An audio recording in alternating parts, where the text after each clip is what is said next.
Welcome to Visionaries Global Media, your #1 source for podcasting entertainment. Visionaries Global Media, envisioning excellence on a global scale. This is Band From Ringside. Tonight on the Band From Ringside podcast, we have your Blood and Guts review. Dominic Mysterio is wearing gold. G1 nights 1 through 4 reviewed, and FTR with Bullet Club Gold with an absolute banger. That and a whole bunch more tonight on the Band From Ringside podcast.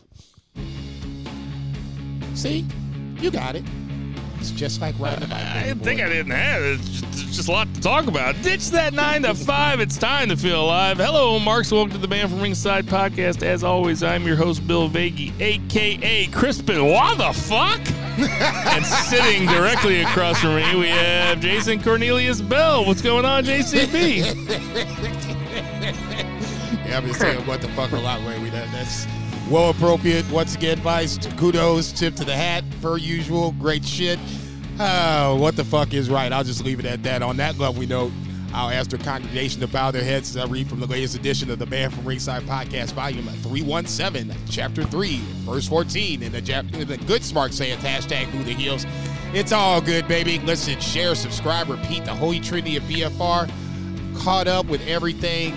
It's hard work, but I love it. It's so much to talk about. Like you said, I'm ready to go do some work. Let's do this shit. And out there in Portland, Oregon, we have 3 Beer Zach Pullman. What's going on, 3 Beer Zach? BFR West in the house. Broken glass everywhere. If the match ain't getting bloody, my feet just don't care. Woo! How are things out there, homie? I just finished Blood and Guts, so hence the intro. But, yeah, it's so hard to catch up with things. I've been busy, but watched almost everything so far. And go ahead. Yeah, it's tough. Yeah, it's tough. I don't know how anybody does it without being able to watch it while they're working. So, I have a cheat code. It's just not fair, but I do appreciate the time that everybody has put in. Hey, guys, we're coming at you from St. Charles, Missouri. I don't have much more to say than that. We should get right the fuck into it. Dealer's choice, Jason. Let's get to that 3 counts. We need to say some shit like that. I'm not going to tell you what to do. JCB, what's the 1 count? The fuck? Okay, it's either what the fuck or the fuck. What the fuck? You know, I've been saying that shit all week long in some form or fashion. What the fuck to talk about? Let's just go with the G1. I'm just going to stick to the script. That's probably the one thing we all want to talk about, but don't want to say we want to talk about first. So say, fuck it, we're just going to jump in the deep end.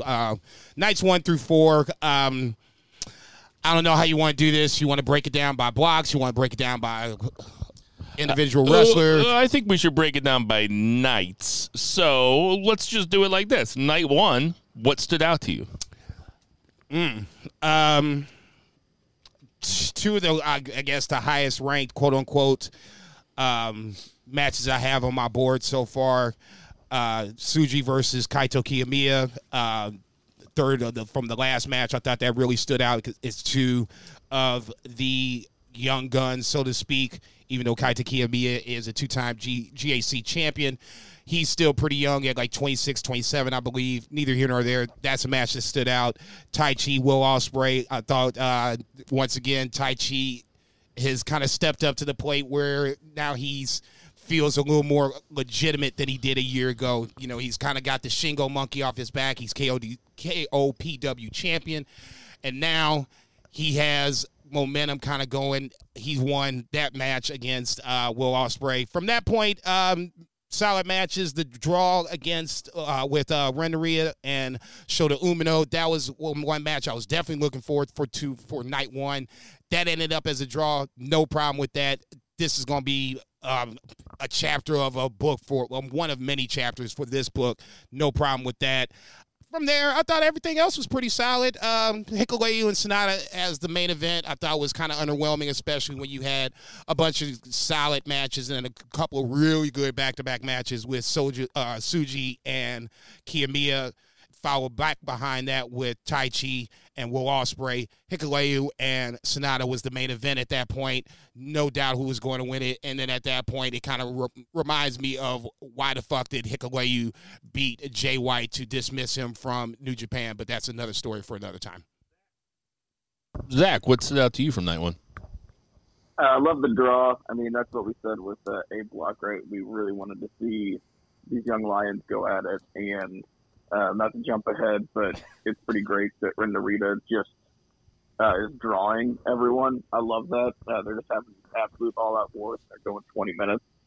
Telling a fun story, and like we said last week, from the get-go, they really are pushing the narrative that this 20 minutes changes the G1, and I mean they're doing a good job in telling that story, and it actually does really get the crowd going whenever they announce the 15-minute mark and then the 3 minutes and the 2 minutes if they go that far. That's been really fun. But yeah, overall some good matches. I was pleasantly surprised that Tai Chi beat Ospreay, and also pleasantly surprised that we got an actual match out of Chase Owens and Gabe Kidd, and it wasn't like some Bullet Club shenanigans stuff.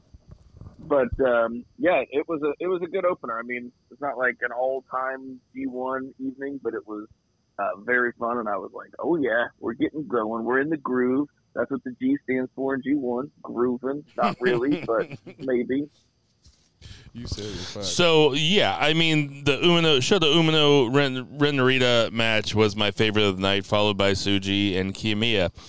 I basically echo everything else you guys say. I just want to say that after seeing it in practice, I love the 20-minute time limit as opposed to the 30-minute time limit.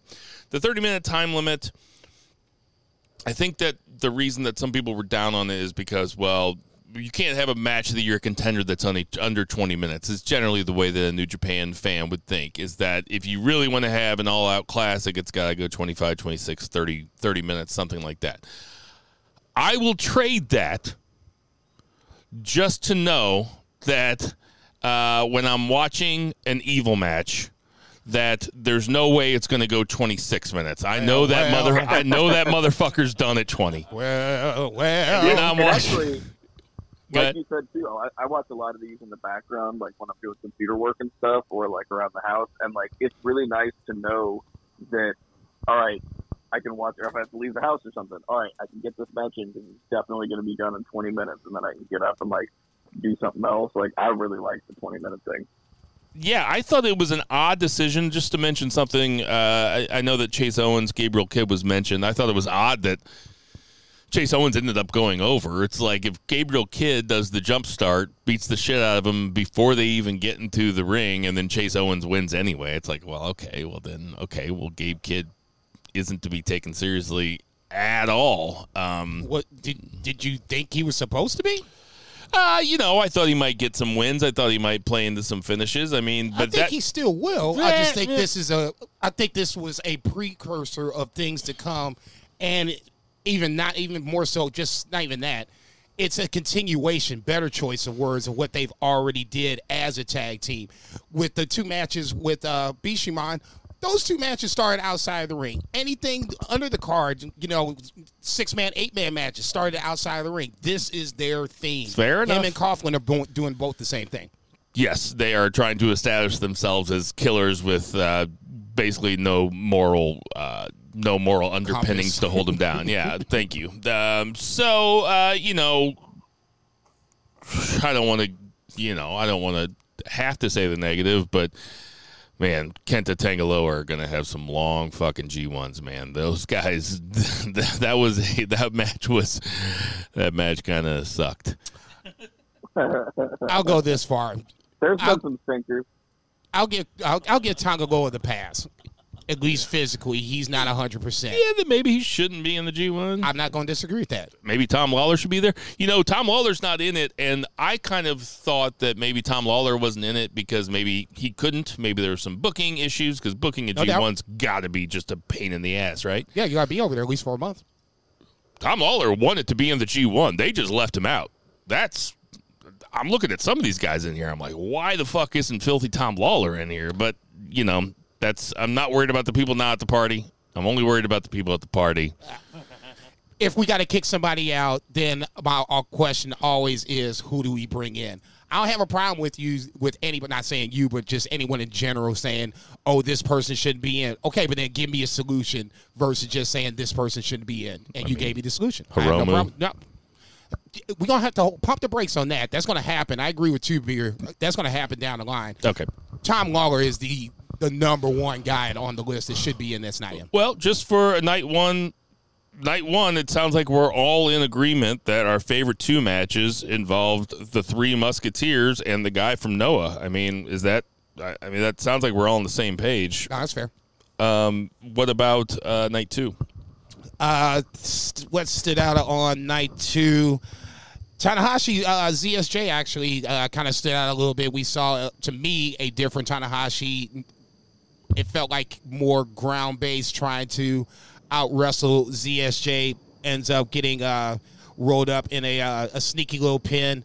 Jeff Cobb finally getting the Naito monkey off his back.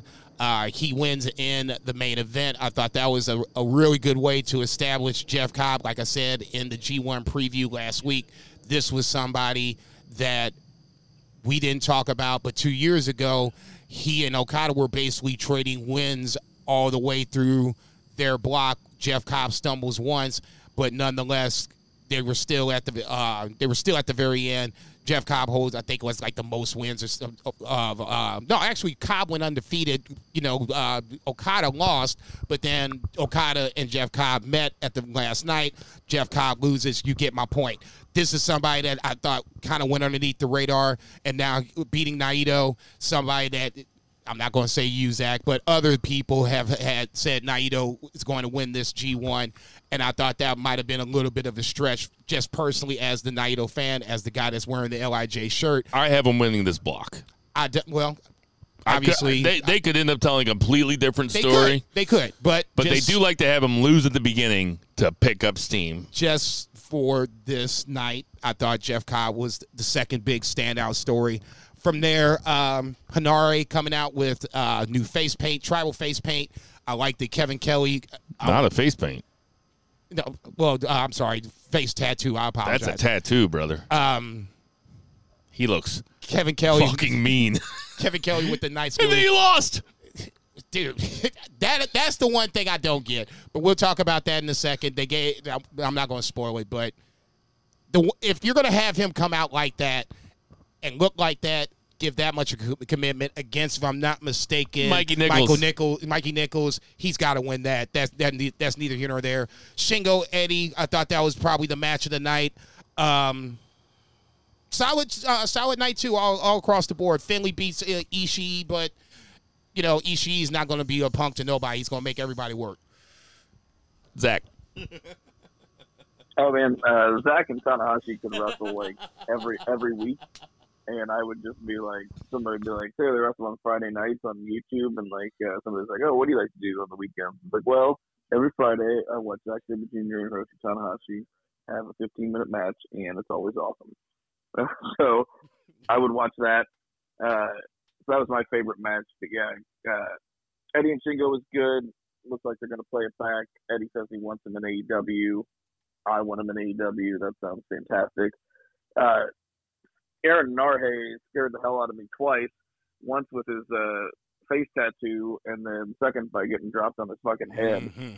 Oh my god! Even if I was like, maybe Mikey Nichols wasn't supposed to win that match, and Aaron Narhe is just paralyzed. Like there was like no telling. But he went out there and he fought Shingo. Not the next night, but night four. But that was super scary. But yeah, those are kind of the standouts for the evening. I kind of expected Cobb to go over Naito, just for the same reason Bill said. That's like kind of like Naito's G1 story, is that he has a very slow start and then somehow ends up accumulating points towards the end. Making me fucking ride a roller coaster for a month or so. Oh shoot, I was looking at the wrong night. I really liked Finley, Ishii a ton. I really liked ZSJ and Tanahashi. I really hated Evil and Tama Tonga. Lasted forever. I sent you guys a text. I said, The longest match on night 2 was Evil's. Was an Evil match. How the fuck does that happen? I don't know how that happens, but Okay, another advantage to the 20-minute match, and you already said about this. You just gotta just fast forward to you actually hear the bell ring, and just pray for the best. Eddie Kingston Shingo was fine. It was fun. Eddie Kingston's clearly having fun out there. I really enjoyed Yano versus Goto quite a bit when they kept trying to whip each other around, and then they just kept doing it, and they kept doing it, and they kept doing it. That was really funny, and then they got dizzy. Didn't you think that was funny, Jason? Yeah. Fuck Yano. I actually really liked that match. God, man, what the fuck? Yeah. Jesus Christ. Yes. It's the same shit. Enjoyed it. And if you don't like a Toru Yano match, fuck you. I'll take the first one, no problem. I will take it. Fuck you too. It just took him 2 weeks, and we finally got it. I finally did it. I have no problem being the first recipient. But Alex Coughlin lost to Shane Hayes won. TMDK, my boys were 3-0 that night, and yeah, I gotta say, I think that David Finlay Ishii was my favorite match of that night, the curtain jerker. So they say. So, night 2, some differing opinions amongst the BFR boys, but it was tons of fun. Jason, what about night 3? Just taking a quick look at it, bottom of the barrel, at least for my star ratings, I have Kenta versus Great Okan. I guess that's the story of the first 4 nights so far. Kenta is just someone else that probably shouldn't be there, but is there, is what it is. From that point up at the top, I had Yoshihashi Will Ospreay as one of the better matches of the night. Will Ospreay gets back to being even Steven after losing his first match. Another draw between Yota Tsuji, Ren Narita, like Three Beers said.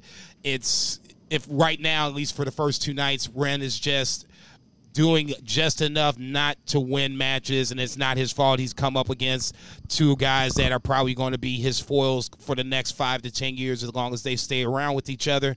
Main event, Okada and ELP. I was just curious to see how ELP would look against Okada. We've seen upsets, see Tama Tonga over Okada. This clearly was not going to be the case. I don't see Okada losing for a hot minute, but ELP did look good against Okada. From there, a bunch of good, solid matches. Even, there you go, Gabriel Kidd beats Hikuleu. So once again, Hikuleu 0-2 at the start of this tournament. I question, if you're going to question somebody, there's 2 guys, Hikuleu, Kenta, guys that probably shouldn't be in, that are in this Joker, is what it is. Shota Umino versus Sonata, I thought was pretty solid, even though you knew who was going to win. I just like to see Shota against somebody that he's going to probably see somewhere down the line. Solid night, nothing too bad, nothing too great, somewhere in the gray. Zach, what you think? On paper, I wasn't super stoked about this one, but it ended up being, like, the last half of it, I actually ended up really enjoying. The draw with Narita and Tsuji. I really like Yoshihashi and Will Ospreay a lot more than I thought I would. Yoshihashi hung with him, and it was a pretty fun match.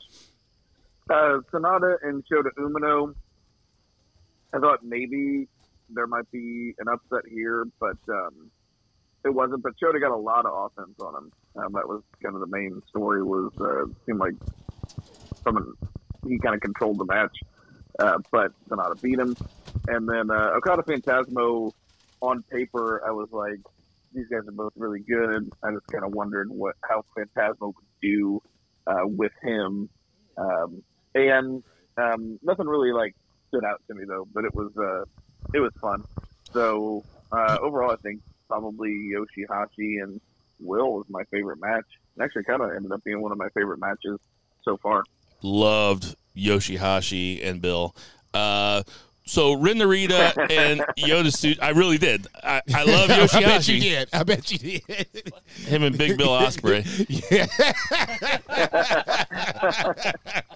I think you slick. So Edgar Ren Narita and Yota Tsuji have a second draw, right? Like you guys said. Are Tsuji and Umino going to have a draw also? Yes.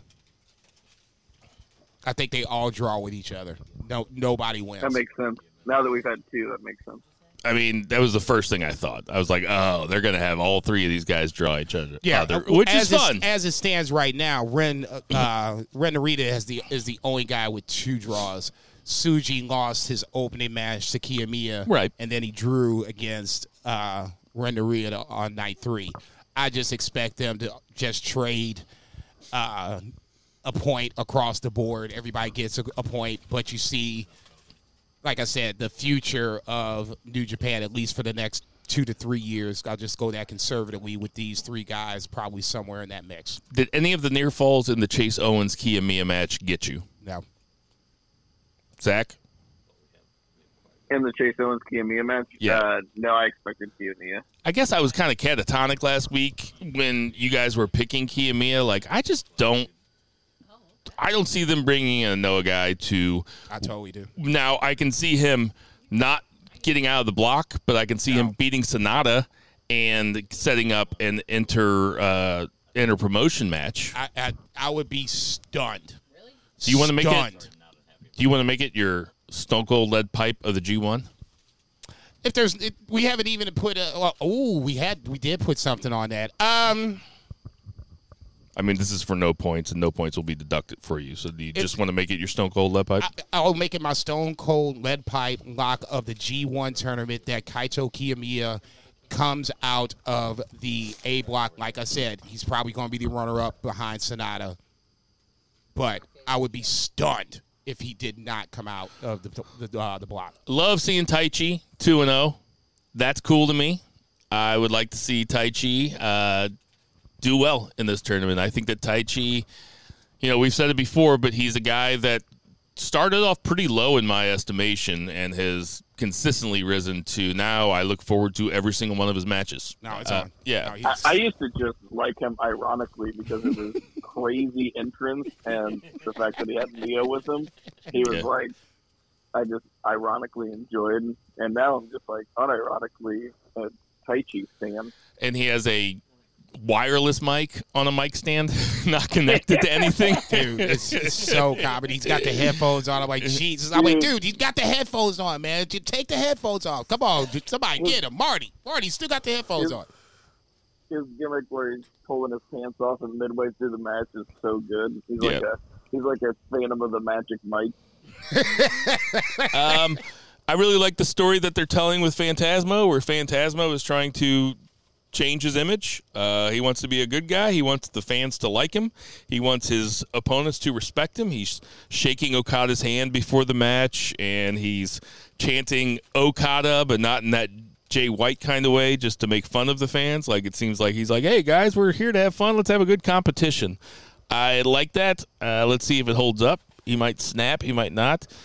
Let's see. Hikuleu, I'm going to start calling Worse Luck Fale because that's what he's in there for. He's in there to be a big guy that never wins and is just a layup, and it's not going to be a match that you're basically going to want to watch because he is 0 for 2 for fun matches. I don't even think that's that much of a hot take. It kind of ain't, but still funny as fuck. I'll tell you what, after watching 2 matches of Shota Umino, Ren Narita, and Yota Tsuji in here, I would say that I am really, really high on 2 of them and not as high on another one. I am really high on Yota Tsuji and Ren Narita. Not as high on Shota Umino. I really like the way that Yota Tsuji moves. That is a big dude that moves pretty quick. And Ren Narita, he did this thing where he was wrapped around Umino's waist, and then he let go and did a Hurricane Rana from there. And I was like, holy shit! Like, you don't see very many guys that are able to do that. Very cool. Okay, so I thought you were gonna say Narita just because he's the one with less charisma. But I did love that Chase Owens, during Shota Umino's entrance, he gets the whole thing from the back, And he's like, why the fuck does he get a special entrance? he's like, I've been here for fucking 10 years. No like, he just shit, shows dude. up and he gets a special entrance. Chase Owens was real good on commentary. He always is. I mean, I think he and Kevin Kelly got a Real really good. good chemistry. When he between was them. talking about how good looking Sonata is, and then Kevin Kelly referred to how handsome Shota Umino is later on, and Chase Owens goes, Umino's not handsome. Shut I that loved shit down. whenever he said Sonata was getting the job done, and Kevin Kelly said, yeah, you did the job in about 8 minutes today. All right, damn. Shots fired. Really good. Shut up, Kevin. Looks like they're not pulling the trigger on Great O'Khan this year once again. So I guess another year for them to push Great O'Khan is the way it seems. Or maybe they're just going to go back to them as a tag team with him and Cobb on the con. Night 4, Jason. Cobb on the con. The good old days, but Con on the Cobb. That's why I forget which one I said. No, I messed it up, actually. It's Con on the Cobb. Good old days, but I don't want to see that go back to anytime soon. I want to see Jeff Cobb get a little bit of a push. Speaking of which, night 4, Jeff Cobb obviously wins against Alex Coughlin. I'm not saying this was the match of the night, but it was one of the early matches that I was curious to see because Alex Coughlin, quiet as it's kept, he's one of the strongest guys pound for pound on the roster. And when you have him and Jeff Cobb next to each other, you're going to have somebody getting ready to take some serious lumps. To me, the standout point when you saw Jeff Cobb getting military pressed by Alex Coughlin and slamming him down. Unbelievable. That's what I was just like, okay. Unbelievable. This dude, and I saw him throw J.R. Kratos around on New Japan Strong. J.R. Kratos is kind of the similar size as Jeff Cobb. If you've never seen J.R. Kratos, probably the same size, same height, big, stocky guys, not tall. I mean, but built just, like a keg of beer. Right. And he tried to throw Kratos around. Kratos wouldn't let him do it. Jeff Cobb obviously let him do this, and the fact that he military press slammed that dude and slammed him, I'm like, what the fuck? I think That's Kevin just crazy. I thought Kevin Kelly kind of undersold it on commentary. I was like, he's not making a big enough deal about this. No, Didn't that was feel a like it. huge deal. That was the mark out moment, at least for that night. From that point, I mean, he looked at Jeff Cobb and he said, "Fuck you." okay, and slammed that dude down like it wasn't shit. From that point, I thought the match of the night, and to this point, my match of the tournament, Hanari and Shingo, I thought it's easily the best match of the tournament. I won't say easily, but for me, it's the match of the tournament over the first 4 nights. Hanari gets his win back from Shingo. They had a KOPW title match, I guess it feels like 3 or 4 months ago. And that was a knockdown, drag-out match. It went almost like 40, 45 minutes. It was crazy. So imagine that in a 20-minute form. That's what you had on this one. From there, solid matches across the board. I talked about Cobb and Coughlin. Evil beats Eddie. Naito gets his win back. Tamataga gets even against Ishii. ZSJ beats Yano, thank God. Mikey Nichols, David Finlay was solid, nothing too crazy. And then Tanahashi beats Shane Hayes. He becomes even Steven there. Zach. Fucking loved Zack Sabre Jr. and Yano. That was so good. He's heating up. He didn't say anything. That was a hot take, man. I just like when he starts to agree with me, it's downhill from there. He's heating up. He's going to start agreeing with me more and more. I love this. Almighty. Actually, I mean, Zach's pretty much been on the Yano train from the get-go, too. I know, Zach's never talked I shit know, about Yano, so I know. I shouldn't talk about him like he's not a believer. No, that when you see me convert, then you know I've been kidnapped. That's your cue right there. Just so ridiculous. It just offers some variety. Even if every G1 match was just a technical masterpiece, like this would just still be fun. But it was pretty ridiculous, but it was still very fun. What was the one? It wasn't this one. It was the Yano. I don't think so. Where it looked like they were just going to have 2 of the young lions wrestle, or was it this one? Yeah, it was this one. It's just, yeah, they just put their coats on the other guys and had them get in the ring and throw them out. I'll tell you. You know what? CSJ was funny. I'll say this about Kevin Kelly also, is that he strikes the perfect tone during comedy matches. He is really good. Like, he sells it, but he sells it like he's in, like, the 50s or something. Like, he's calling a match from the 50s or some shit. He's really funny. Go ahead, Zach. Sorry. Goto versus Yano, where they ended up under the ring and they had the big head on, and, like, if Goto comes out wearing the big head, and it's very obvious, and then he doesn't get the head off for, like, probably 20 seconds, and he takes it off, and he's like, oh, it's Goto under there. I like in the Zach match how Zach went around looking for hidden tape, but they forgot to search Yano. And Kevin Kelly's like, they never searched this person. They never searched this person. Jesus Christ almighty. Oh, it's so good. The biggest fuckery guy of the whole goddamn roster. You don't pat him down every damn time. Come on. Hanare and Shingo was really good. It was rough to watch after that bump that Hanare had taken. I was worried about him the whole time. They do the sick headbutt thing, and it is very good for what it is, but it is tough to watch sometimes. What was the other match that I really liked on here? Oh, yeah, Naito and Goto. This was pretty much, I mean, this is one of my favorite matches. This was like a G1 match from, like, I don't know, 5-6 years ago. And it would be a match that you would expect to see in the G1, and they both, like, really delivered in this. Very fun. Went almost the full 20 minutes. Lots of fun reversals. Yeah, that was my match of the night after Zack Sabre Jr. and Yano. Yeah, I mean, I was hoping that you weren't going to say Naito and Goto because I really wanted to drop that on you guys and be like, wait a minute, why aren't we talking about this match? I think Jason's kind of like the coach whose son is on the team, but he doesn't want to show favoritism to his son, so he's a little bit harder on him. Because, like, wait a minute, well, what? yeah, like, No.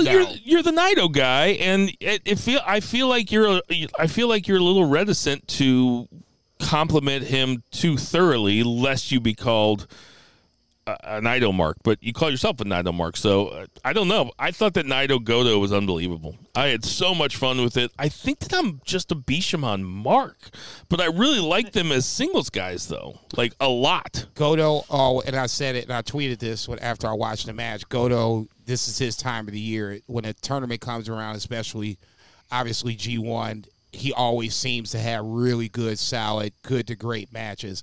This was a really good match. I'm not going to sit up here and say that it wasn't to refute the Naito claim. I'm not going to sit here and say that I'm not a mark for him. You know I am, and I do show favoritism. I just think in this case, and I said it last week, the guy that is the one that could take Naito's spot is Jeff Cobb. And he's the guy that's been running underneath the radar, at least for our picks. He's 2-0. He's got the tiebreaker over Naito. So then that means he's probably going to have to lose. He's going to have to lose twice in some form or fashion for Naito to get back into this. That's all I'm saying. You know what I've never done is I've never gone back on New Japan World and watched those old Goto G1 matches from when he was in his prime. Right. Because I've only seen him past his prime, but I think he won in 2012, and he was the runner-up in 2016, I feel like, is what Kevin Kelly said the other night. Like, I think he's won twice, if I'm not mistaken. Why haven't I ever just, like, gone back and watched, like, an old Goto match? Go back and watch a final. Yeah. Do we know who he beat in 2012? Do you know? I'm sure we can figure it out. It can't be that hard. I mean, it's got to be somebody we've heard of. It's probably fucking Nakamura or something. I mean, why? Like, what? If I have it, why haven't I gone back to watch Goto versus Nakamura in 2012? I bet it fucking rips. Well, might be my favorite match of all time. Go ahead. The problem of there's just so much fucking content, and we try to do the podcast every week and talk about the new stuff. And I mean, I watched probably, I don't know, 25 to 30 hours of wrestling, and I still didn't watch everything this week. That's insane. That is, I had to take it off, but that is unprofessional bullshit, man. You got to watch it all. The only thing I had, go ahead. The only thing that I made sure that, the only thing I knew I had to watch this week was Collision, the G1, and Dynamite, I guess. But so going back to other matches on here, of course, I like ZSJ versus Yano. Are we called Amerians or Yanadians? What should we call ourselves? Oh, I got to think about that. Let's see here. Hanari Shingo, I enjoyed a whole bunch. Hearing you say that it was your favorite night, or favorite match thus far is surprising to me, but I'm down with it. Evil versus Eddie Kingston, borderline unwatchable. And it's not Eddie Kingston's fault. So, I don't know what my match of the tournament is so far. I think I like Umino Renarita from night one the most. I was into that. That was before once they established that those two guys had a draw, my antenna was up for Narita and Yota Tsuji to have a draw also. So the surprise was there, and it was mega fun. And I like that it's not like a guy getting ready to tap out and then it ends. It's like they're still trying to go through moves. They're trying to run ropes and stuff. They tell the story during their draws where it's kind of these guys are so in the throes of battle that they're not hearing the time limit warnings coming up, which I think is very cool. So between now and next week's podcast, we have 5 nights of the G1 that we will be covering next week. Is it 8 block matches every single night in this G1, or are there certain nights where there's going to be an undercard and only one block's going to fight or something? Towards the end, I think they're going to start, once you get to the quarterfinals, semis, that's when we start getting the undercards, 6 8-man tags that you can skip, you being you and Zach. But from up until that very end of the last block night, till we figure out who wins, who's the runner-ups, we're going to be doing block matches pretty much on the roll. Goto has won only one G1. Right, but he came in second. He was in the finals in 2016. Who did he beat? It looks like it's Kenny Omega, but don't quote me on that just yet. Ooh, I'd watch that. Zach, anything that you're looking forward to over the next 5 nights? I have not even looked. I like to be surprised whenever they pop up every day. And it's ooh, piece of candy. Ooh, piece of candy. And then I get to look at the little pictures that pop up on New Japan World and be like, ooh, I can't wait to this match. Yeah, so, I don't know. I love not looking at the match order before I start it, and I love not looking at the matchups. So then every match that comes next, I'm like, oh, it's these two guys. Unless it's Hikuleo and Kenta. No, you start to be after a while, I'm like, okay, who haven't I seen yet? And I'm like, oh, geez, oh, shit. And it's usually somebody, Evil, Hikuleo, Kenta. That's the triad at this point where it's nobody I want to even necessarily deal with at that point. But, neither here nor there. I'll say this, though. Every single time I watched G1 this week, I was happy about it. I fucking love the G1, man. It fucking rules. Let's get to that. Let's get to that 2 count. 1, 2, 3. 2 beer. What's a 2 count? 2 count. We had so much AEW. We were going to breeze over it, though, because there was a lot of stuff. We can absolutely breeze over Rampage, except for there was a Owen Hart Foundation Women's Tournament semifinal. Willow Nightingale beat Athena, which should also probably lead to is she wrestling her on the pay-per-view this week? Affirmative. Okay, so that leads that match. And it led to the following night. So AEW Collision. So this was an excellent professional wrestling television show. It was in Calgary, Alberta, Canada, which, as we all know, is the home of the Hearts, the Hart Dungeon. So it was fitting that they had the finals of the Owen Hart tournament here. But that is not even the real story of the night. The story of the night was the AEW World Tag Team title match, 2 out of 3 falls. FTR barely beat Bullet Club Gold, Jay White and Juice Robinson. This was such a fantastic match. Oh my God. They did the first fall where Juice and Jay White scored the first falls, and then FTR is working from underneath, and they couldn't do fucking anything at all to get Jay White to stay down, and they were just hitting what presumed finishers and just could not make it happen. Just fantastic storytelling. This thing went almost an hour. I thought for sure once they got to a certain point that they were going to go to a draw and they were going to run the thing back again. So the only reason they would do that is if they wanted a third match, and obviously they don't want the third match right now. But I mean, we could talk so much about just this match. We could do like a 2 count on just this match. If anybody didn't see it, they should go back and watch it. It is kind of a quintessential 2 out of 3 falls match. It's definitely it's probably my vote for tag team match of the year right now for the Beefers. Spoiler alert. And really just can't gush enough. But FTR pulls it out with a sharpshooter, and very fitting. But wild stuff. What do you guys think?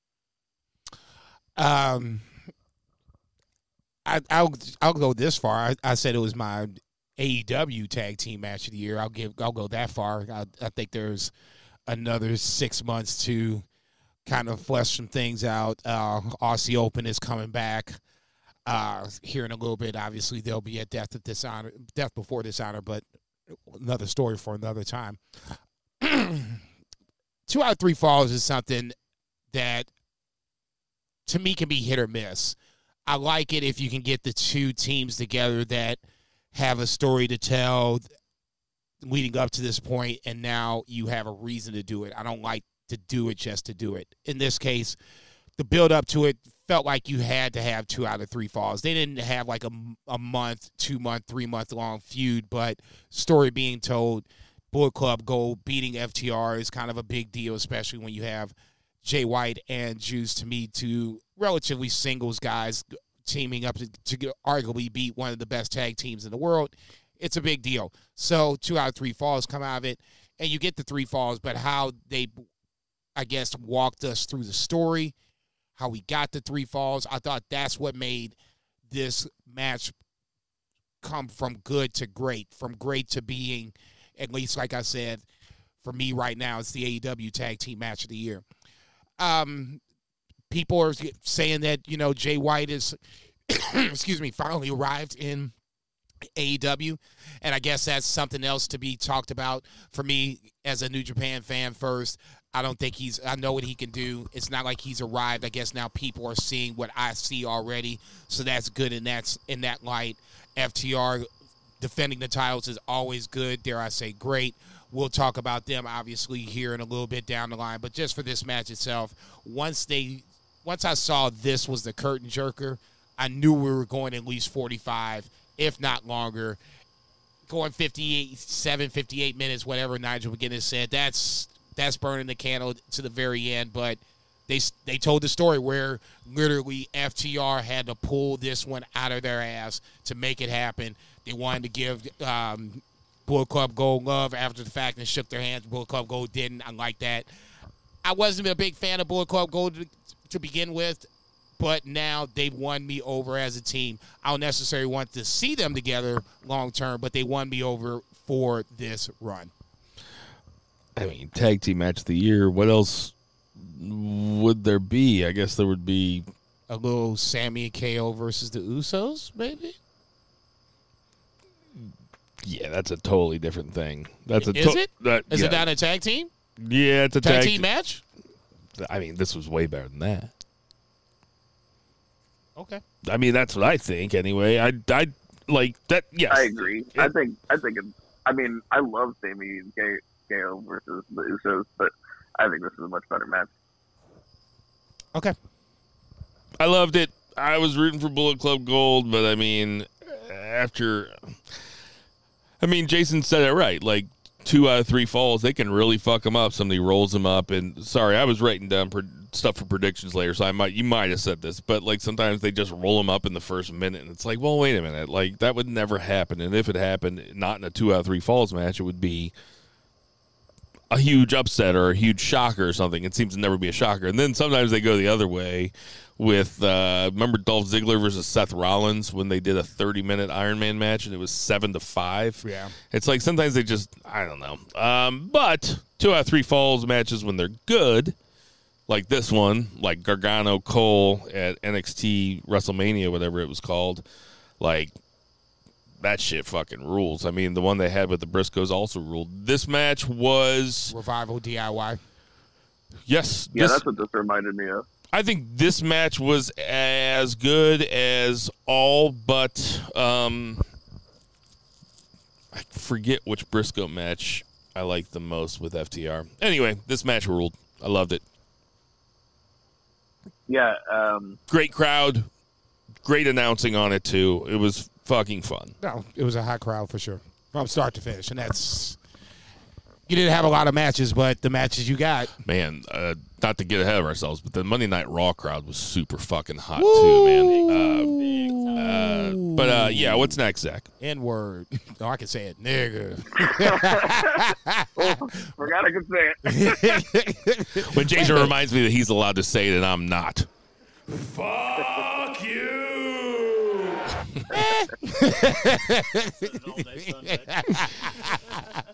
Oh, yeah.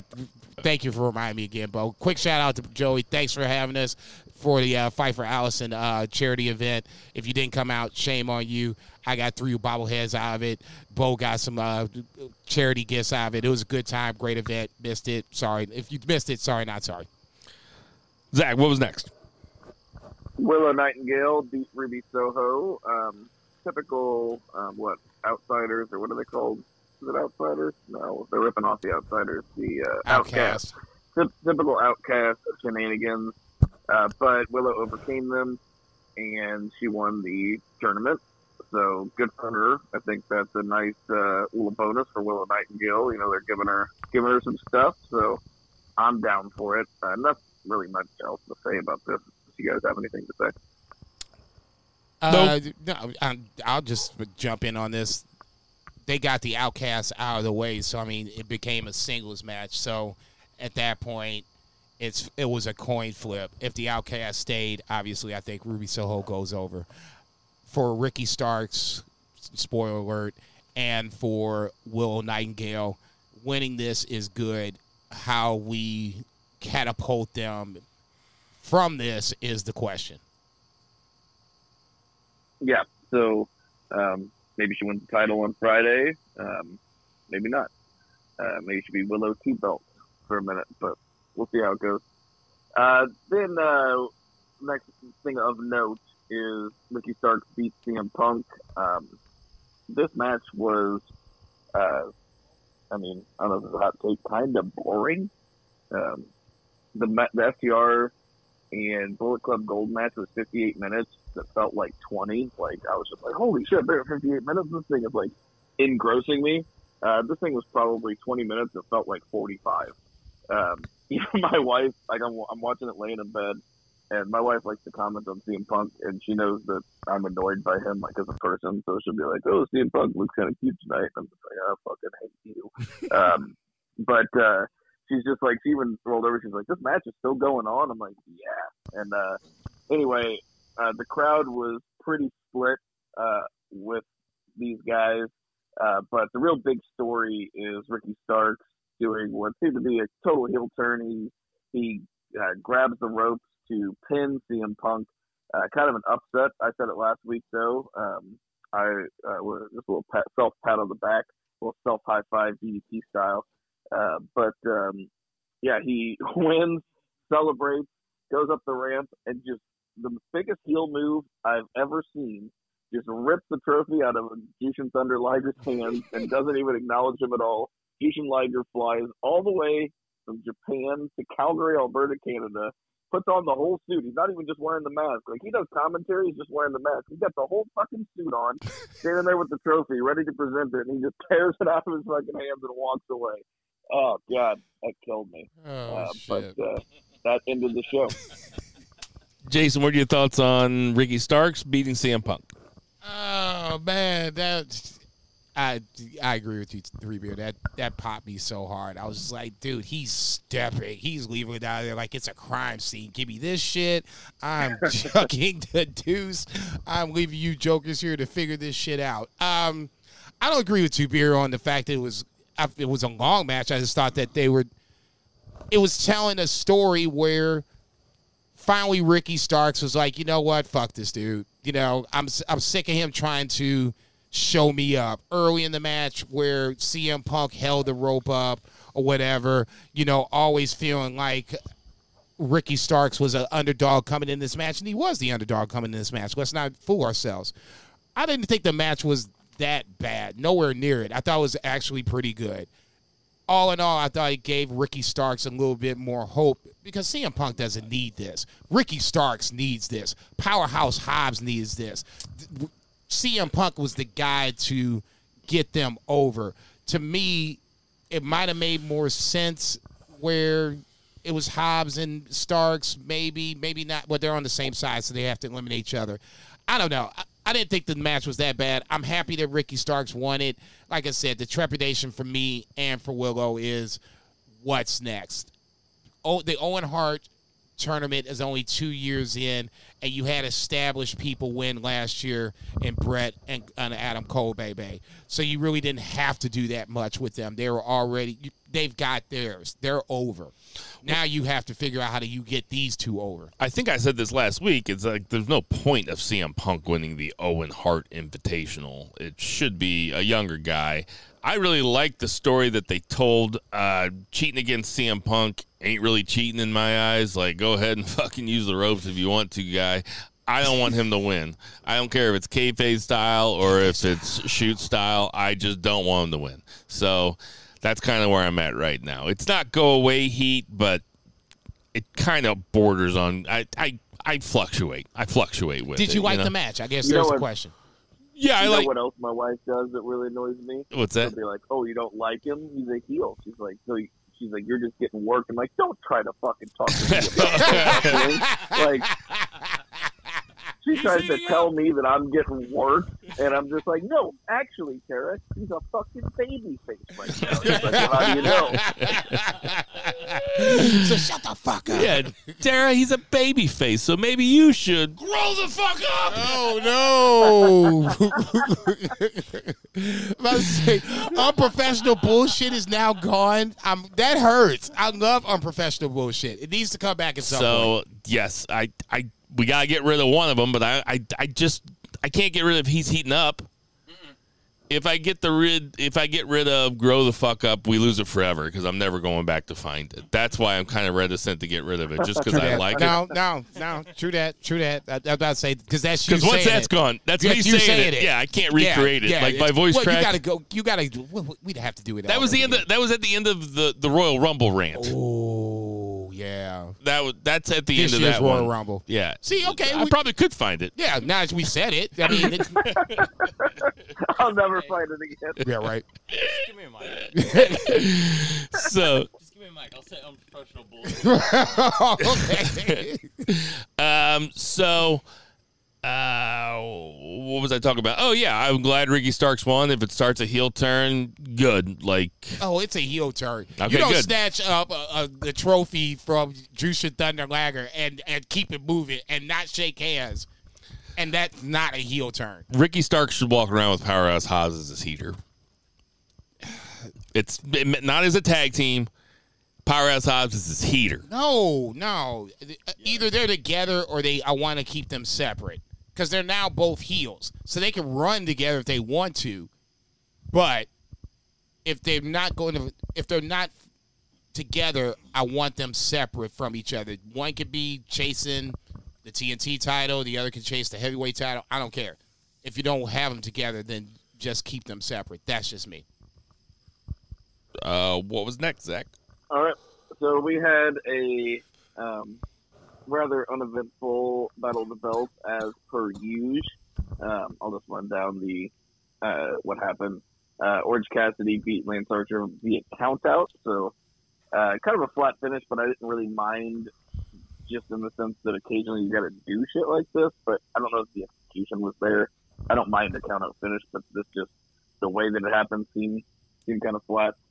And then Tony Storm beat Taya Valkyrie, but the feed was all fucked up because there was a storm in Calgary, so we didn't really get to see that finish except on replay. And then Luchasaurus beat Shawn Spears for Christian Cage to celebrate for the title. But yeah, that sounds like a battle of the belts if I ever heard one. Oh shit! It was fine.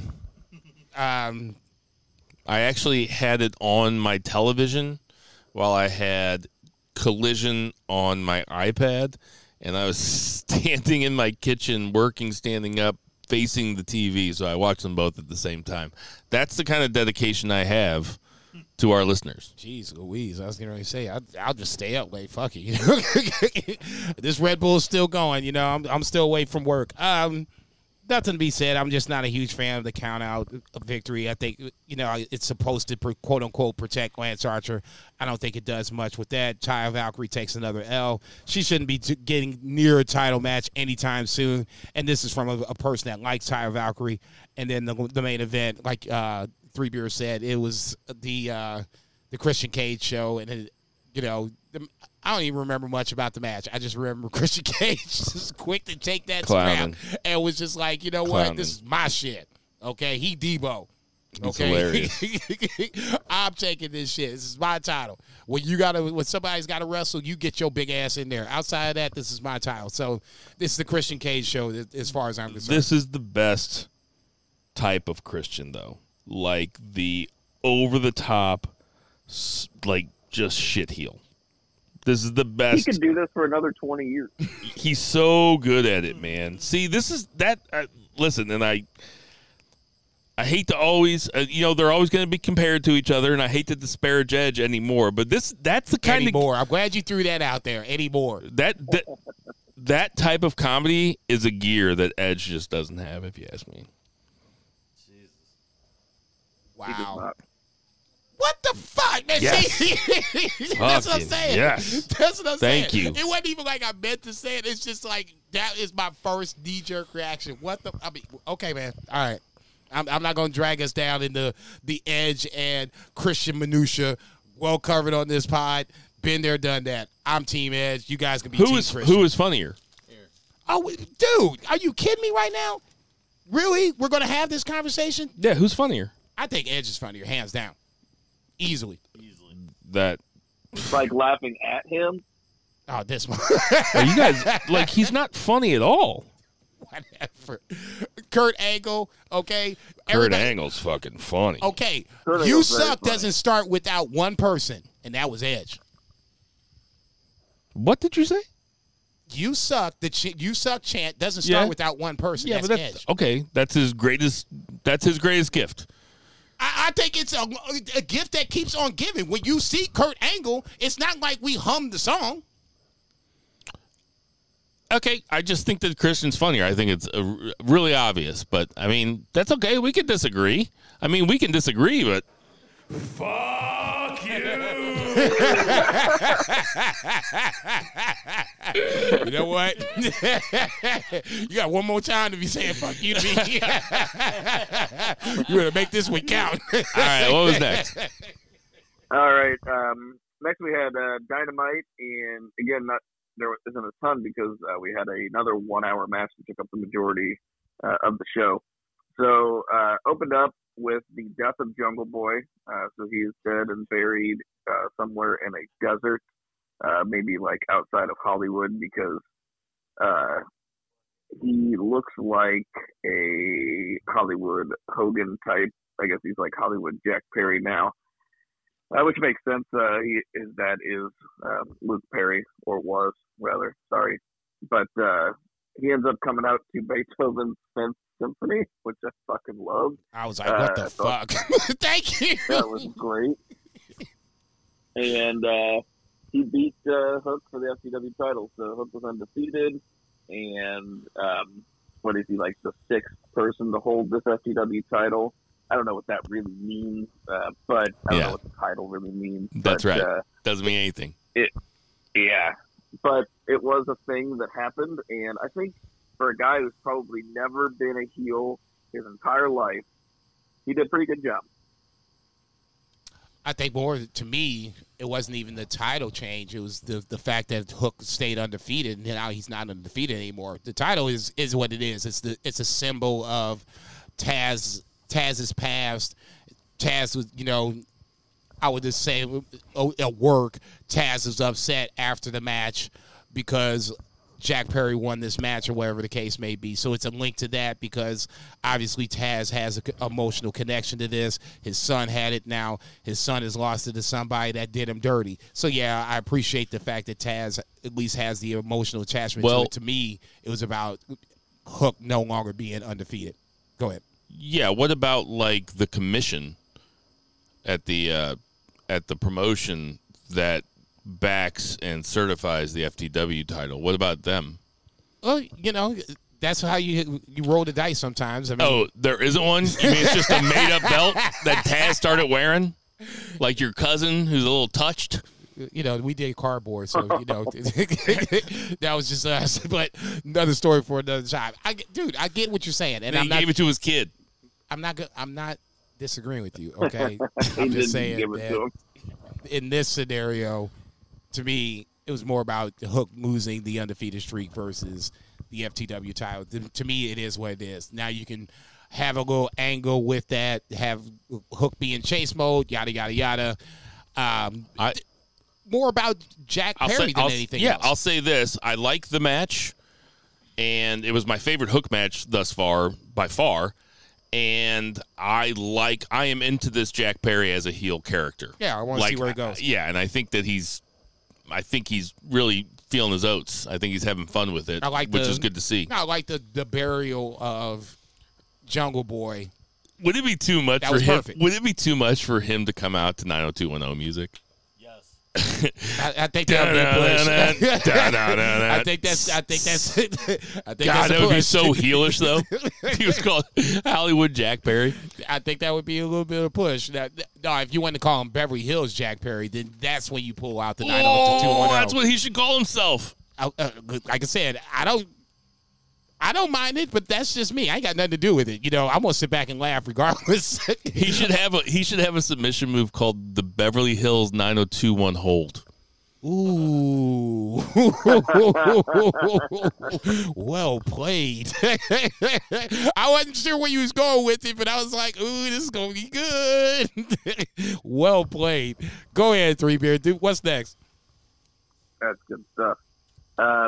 Then we had another MJF Adam Cole vignette. This is pretty funny, but it was pretty short, and you don't have to dive into it. But it sets up for later, and where they have Renee Paquette backstage with Adam Cole and MJF, talking about the upcoming match. They've got matching ring jackets, which look pretty dope.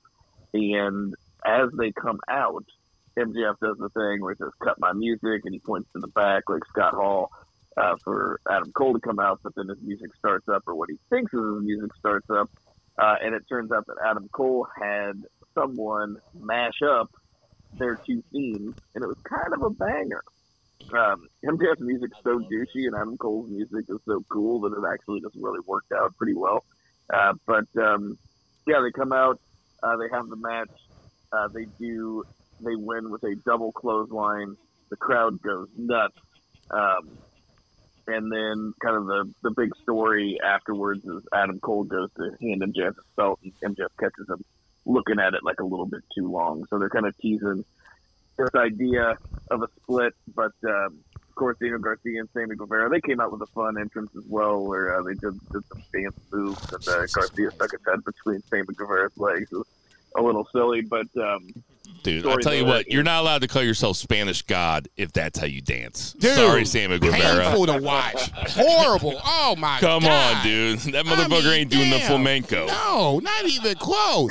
He was trying to do the electric slide. I'm like, and horrible at it. I'm like, come on, man. Come on. Somebody needs to just pull him aside. He looks like my Uncle Gene from Josephville, and he's 89. Okay, and I'm sure Uncle Gene could do it better than what Sammy Guevara did on Wednesday night. That was painful to watch, okay? Somebody said those hips don't lie, and then Chris Jericho said, I think those hips are fibbing a bit.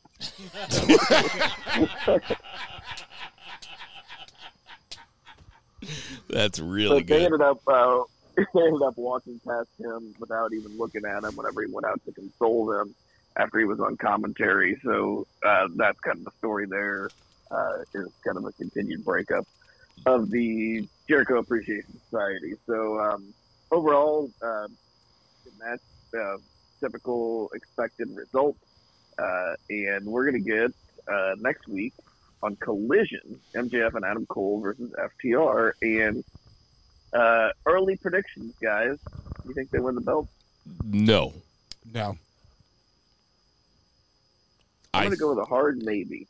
Look at you. I think FTR. How's that fist sitting on your ass? I think FTR goes over and MJF and Adam Cole break up. Who turns on who?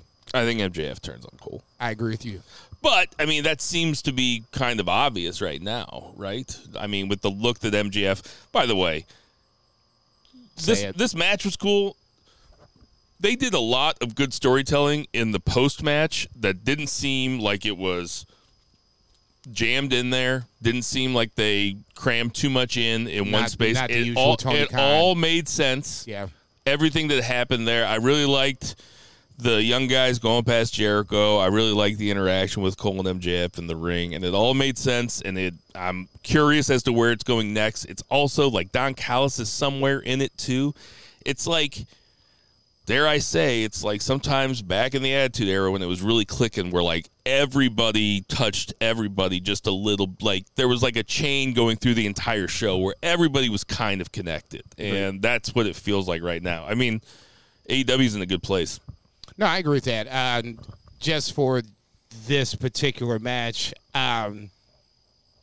you knew who was going to win. It was just going to be the ride itself. Was the double clothesline going to be the end of the match itself? And obviously it was. And like Three Beers said, that's for such a simplistic move.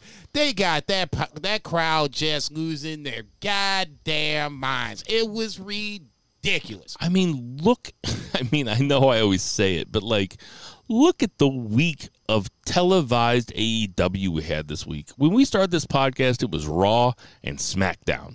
That's what we talked about. This week we had CM Punk is like the 6th or 7th biggest story of weekly television as far as shit that I'm interested in, and I'm pretty interested in all of it. I mean, really, like it's an embarrassment of riches. No, I agree. I'm just glad that we're gonna at least see the. Well, let's put Two Beer on the spot. Two Beer, you said hard maybe. We all agree that somebody is going to turn on somebody. Who turns on who? I'm thinking that if it was me, I think this Adam Cole and JF thing is too good to end next week.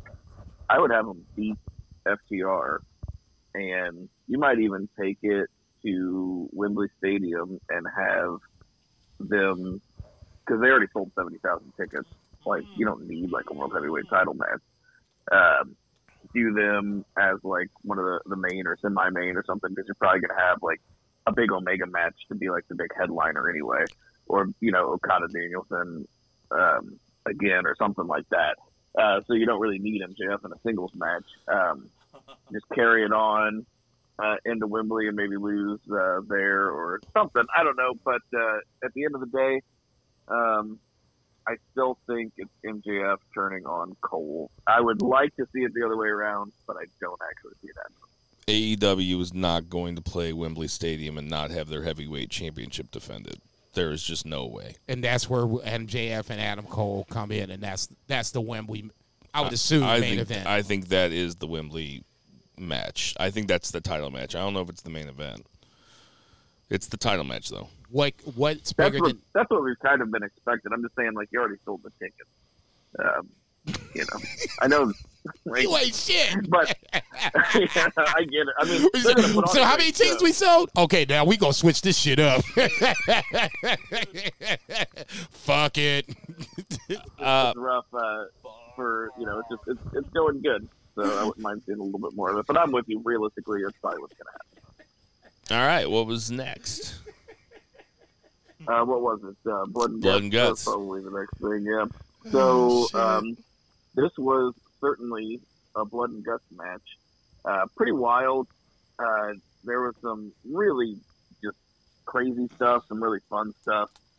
Bed of Nails, which,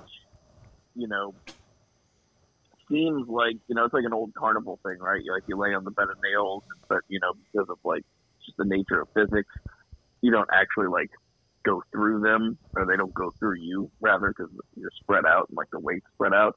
But whenever Moxley kicked Omega into him, and then the bed of nails bounced back and then just raked down his back, that physics, that doesn't work. He just had a whole bunch of nails raked down his back. But yeah, broken glass, thumbtacks, Nick Jackson. There's no hot tags in here, but he does the run in, and clears the whole thing. He's the best hot tag in the business, and he's the best clear guy in the business. That was awesome. You had Northern Light suplexes, chains on top of the cage. You had Pac coming off the top of the cage and a stomp through a table. You have a blood and guts match with fucking bed of nails, and you had fans still chanting "We want tables." They obliged pretty immediately. Fans started chanting "We want fire," which they did not oblige. Y'all motherfuckers sit down. God damn. Yeah. Y'all trying to torch up the whole damn arena. Sit down. Shit. Yes. But a lot of good storytelling in here. I mean, they had to set up, because Mark Briscoe is injured, so they had to set up a new contender for Claudio. And so they did that in this match by having him and Pac have problems, and Pac walking out. And then fucking Don Callis does a total shit heel thing, and he pulls his guy out, so then it's 5-on-3. And, this is absolutely brutal. I'd say the other big takeaway, man, Ibushi, for the first time in his life, looks his age. He still, look good, but a lot of ring rust. But yeah, he looked his age in this one. And, just kind of what you would expect from Blood and Guts, an hour-long War Games match. And the ending was a little bit surprising, having the heels surrender. It was kind of more like what you would expect from a babyface group. They were fucking about to rip Wheeler Yuta's head off with a chain. But it was a very, very violent image. It really was. Don't sit up here and act like you worried for Will. You was probably like, oh yes, take his head off and fuck him up. You guys don't know me at all. Holy shit! You guys don't know me at all. Whatever, motherfucker. I'm just saying it was very violent. It was an extremely violent image at the end. I was like, holy shit! It looked like they were killing him. It looked like they were going to kill him. So let me get this straight. I bet that scared some little kids. I'm not even lying. So let me get this straight. So the guy that has taken many a shot over Wheeler Yuta that we have egged on. I'm just saying he's not forged in combat. I mean, maybe he is now. There it is. Maybe he is now. There it is. All right. I was just making sure we ain't all lost our identities up in this motherfucker. He's going to come out talking like Wolfman Jack. He's gonna okay, all right. Maybe he's a man now. They almost killed him. They damn near killed him. Look, Joey asked, are the elite heels or baby faces on our text thread? So I think this is a good time to answer that question. For me, I saw nothing wrong with what they were doing, especially leading up to this. In the immortal words of Alex Coughlin, now you can hit this. Fuck you. I had no problem trying them taking that Wheeler's head off at this point, man. Fuck that. Y'all been running us down for weeks, months. For Pac, for Kenny Omega and Pac, this has been going on for a hot minute. I didn't know that Mark Briscoe was injured, so the Pac cardio thing, intriguing as it was, but when Pac left, I was like, okay, that's fucked up. And then that's when I was like, okay, right. I started to lose interest in the match because then him and Takeshita both left. I think you're completely missing my point. My point is that the way that it looked on television, where Wheeler Yuta's head was almost getting popped off by a chain with 3 guys pulling on it, I'm just saying that looks more violent than your standard pro wrestling fare. And that's all I'm saying. The name of the match is called... I'm not even arguing. I don't know why you're trying to argue with me. I'm not arguing with you. I'm just saying, A, I'm surprised you're having this take. B, to me, the heels in this scenario are still the BCC that just happen to have the numbers disadvantage, and the baby faces took advantage of the shit, and they tried to take Will's head off. No problem.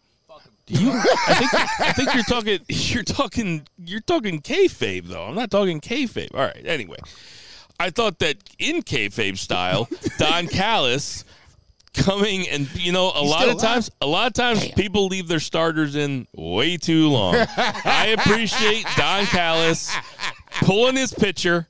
Listen, there's no good that's going to come from you throwing one more pitch. Let's get you out of here, bud. No. Live to fight another day.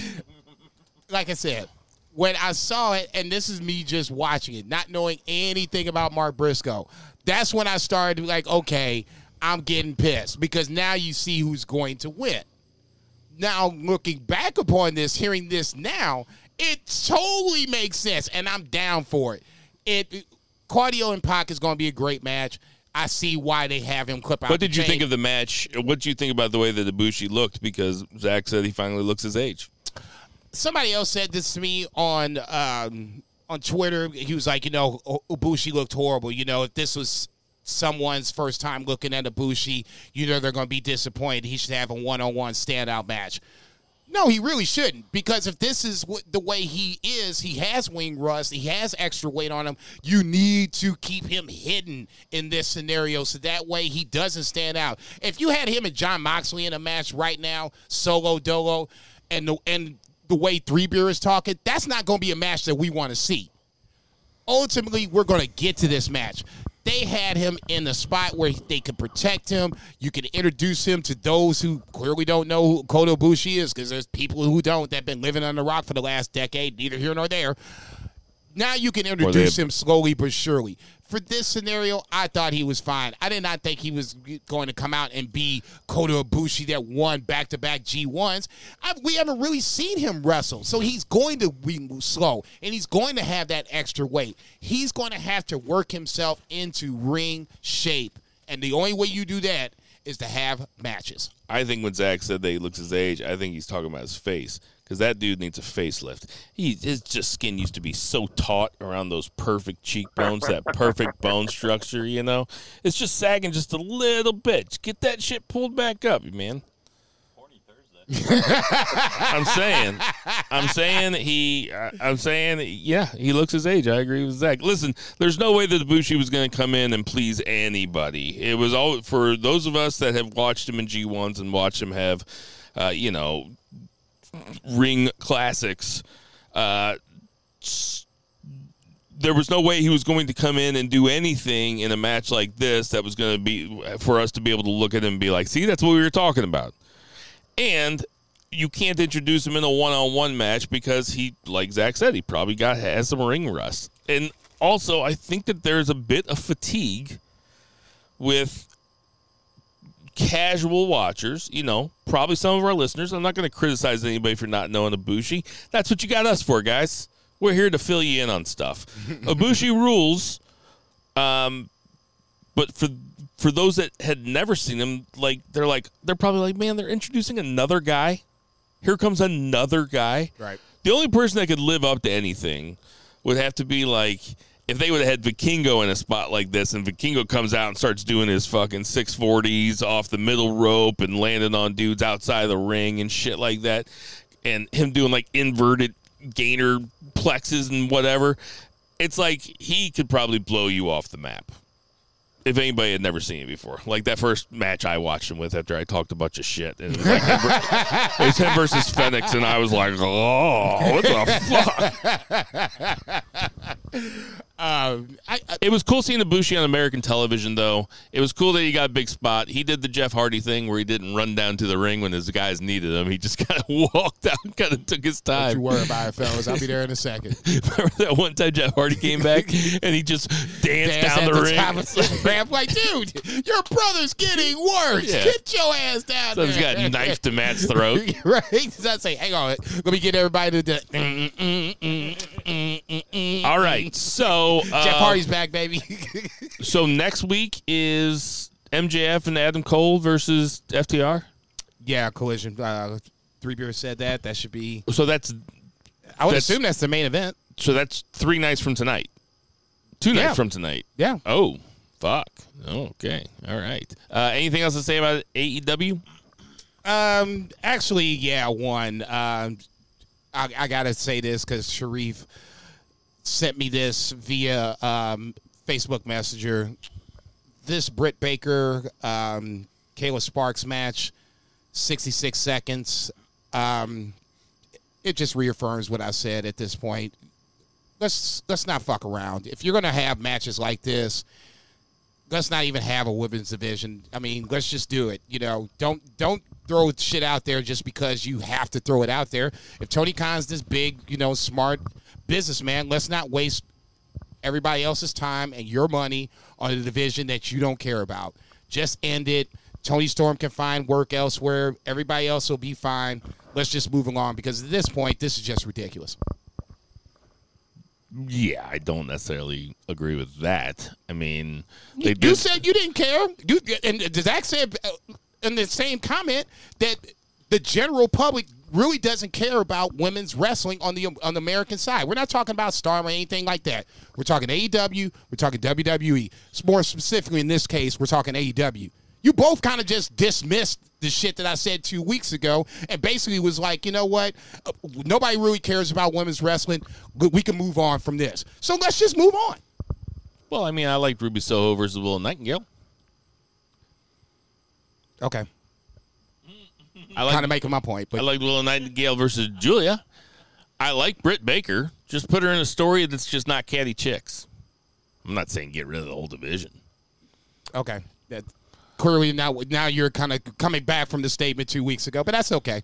Yeah, man, I'm all over the place. I don't remember what I said. You want to go ahead and stick to that statement where you still don't care about the Zach, women's wrestling? Answer the question. Women, are they good? I don't think the show is any worse not having women's wrestling on it. There's too many guys on there too that are like we talk about all the time. There's just too many people who need opportunities, and like I'm not like gauging like ratios or like sitting there with a stopwatch seeing how long the women's matches are compared to the men's matches. And maybe that's wrong. It's just not. I just watched the show. WWE does pretty good. Like last week they had the old Rhea Ripley Natty match that was awesome. Maybe that was 2 weeks ago. That was a ripping hot match. They should do that more often in AEW if they want to generate interest in the women's division, but it just doesn't seem like a priority for them. And I don't enjoy the show any less for them not having women's wrestling as much. All right. You heard it there first or second. Anything else to say? Let's get to that 3 count. I pissed enough people off for that. I'm not one of them. Not making me mad. I might have made people mad. No, I was about to say, I think that's a polarizing. No, it's polarizing. It's either you agree with you or me. I mean, both of you guys. Fuck you. Hey, man, all right, man. That's it. Zach got half of it. For you. Zach got half of it. So,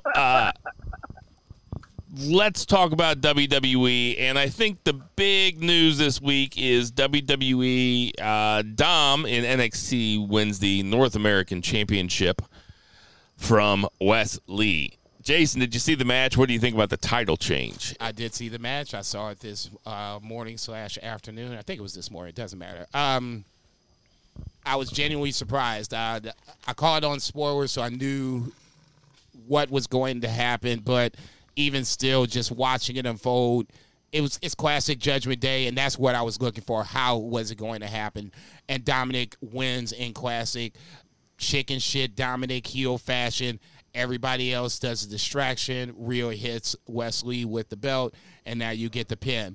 The question for me is this: Solo Sikoa was the North American champion before he was called up, and he had to drop the title. Now my question is: Dom is the champion. Great American Bash is 2 weeks from now. It's at the end of the month. Is Dom going to be the champion going into this.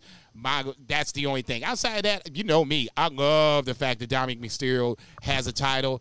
If it's even for 2 weeks, it's just going to be a great fun ride for 2 weeks to watch him just clown as being a champion for 2 weeks. Him and Tony D'Angelo had that backstage, interaction where he was Very like, funny. so-and-so, from the yard says what's up. He's like, oh, yeah, Bobby, yeah, good guy. And I love the whole Dominic Mysterio heel turn. They've done it well, and this is, to me, right now, is the cherry on top of the cake. Zach? I did not get to watch this. I will, but this is just too much example of too much wrestling, not enough time. But I do love that he won. I think this is maybe getting ahead of ourselves in the 3 count, but I think Finn Balor should win against Seth Rollins, and then there's 3 out of the 4 Judgment Day have a belt, and 1 has Money in the Bank. That seems like a pretty excellent setup to some stories for me. I'm on the exact same wavelength. That was the question that I was going to ask you guys next. Does this make it more likely for Finn Balor to win at SummerSlam off of Seth Rollins? I'm going to still say no. I think there's still story for Seth to tell. Cody, they teased Cody a few weeks back, and it was still about Brock Lesnar coming out. But Cody came out, and Seth was in the ring, and Cody's undefeated against Seth, and Seth's a champion. I'm not saying that's where they're going, but I think there's more of a story. There's meat on this bone for Seth Rollins' story, so I'm going to say no. Zach, do you think that Finn's going to win at SummerSlam? Early prediction, yes. My early prediction is yes, too. I think that they kind of have the bug now. They're watching this bloodline thing play out, and they're like, you know what? This is really paying off for us, and this is some long-term storytelling, and they can get a lot of weeks of television out of Damian Priest and Finn Balor being champ and Damian Priest being in his squad and having the belt. They have options. There is a lot of story that they can tell with that, and I think that they want to.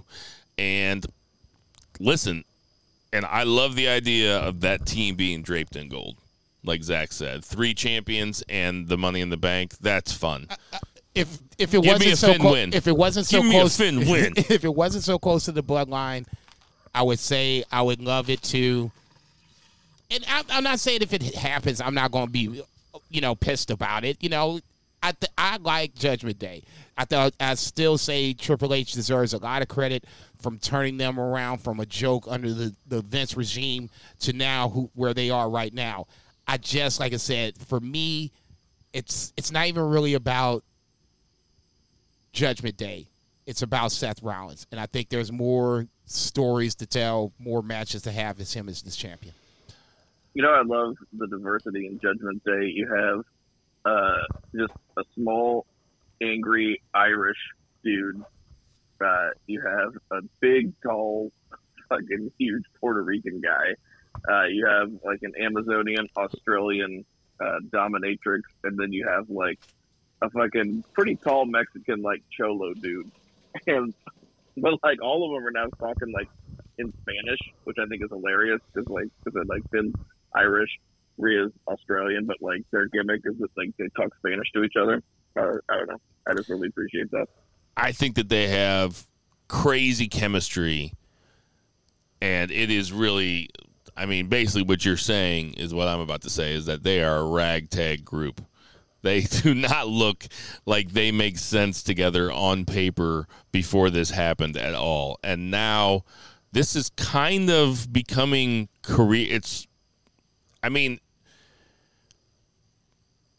is it career defining for Finn Balor in his WWE run? Is that fair to say? Oh yeah, he's doing the best work he's ever done. Yeah, as a heel, outside of like Bullet Club. Yeah, like since he got to WWE, and Rhea is, on track to be an all-timer. If she can stay healthy, she is going to be. She's 26. Yeah, I know. Like she's already done everything there is to do, except did she win Money in the Bank? I don't think she did that. No, but she hasn't needed to because she's won both titles and the Royal Rumble. Has she been? And I know this is just completely off the rails, but has she been tag team champion with anybody? I want to say no.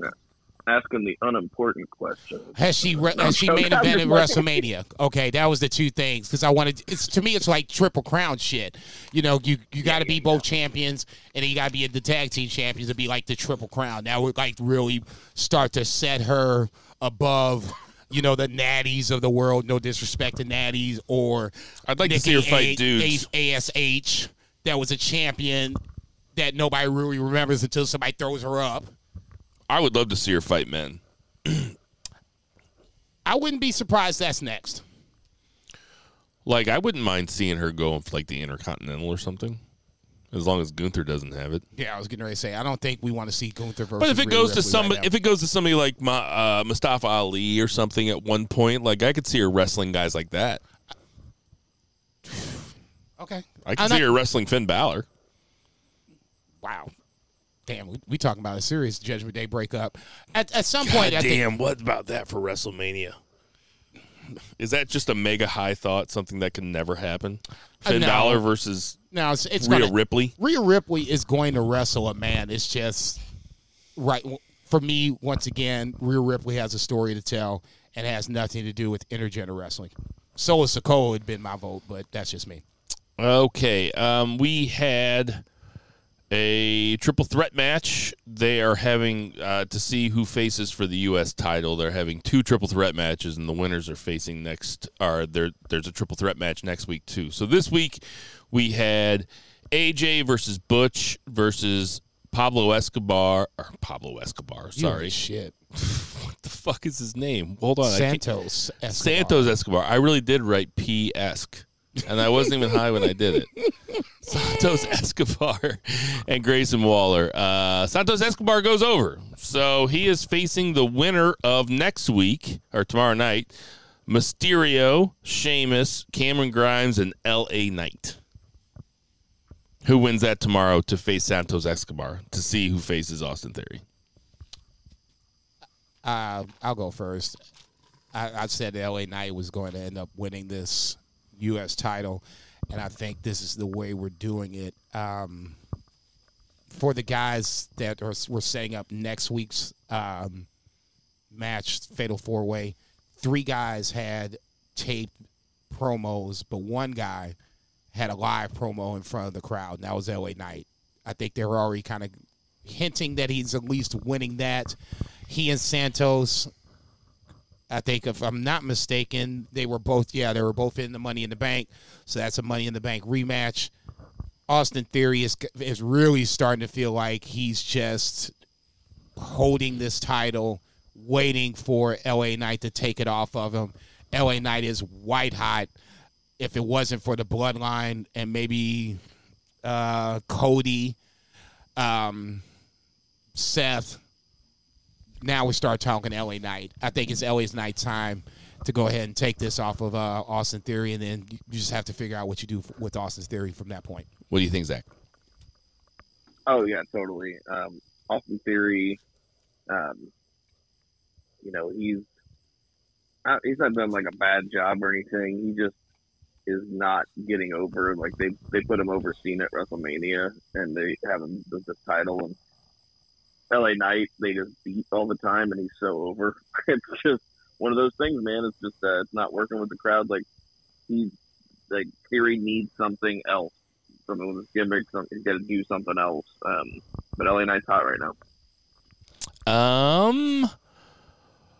I did think it was interesting that the Street Profits were waiting outside for somebody to come pick them up, and it was Lashley, and then they got in the car with Lashley, and that's all they did. That's interesting to me. Are they? What's going on with them, Jason? You know them, right? Yeah. Actually, I told Bobby to make sure he was on time, so that way we can keep the CPT thing to a bare minimum. I don't know. I guess it's this Hurt Business 2.0 is what everybody is saying. I got to see it, man, because I mean, for me, I won't sit here and say that, belabor the fact they shouldn't broke up the first go around. Street Profits as a heel group would be intriguing.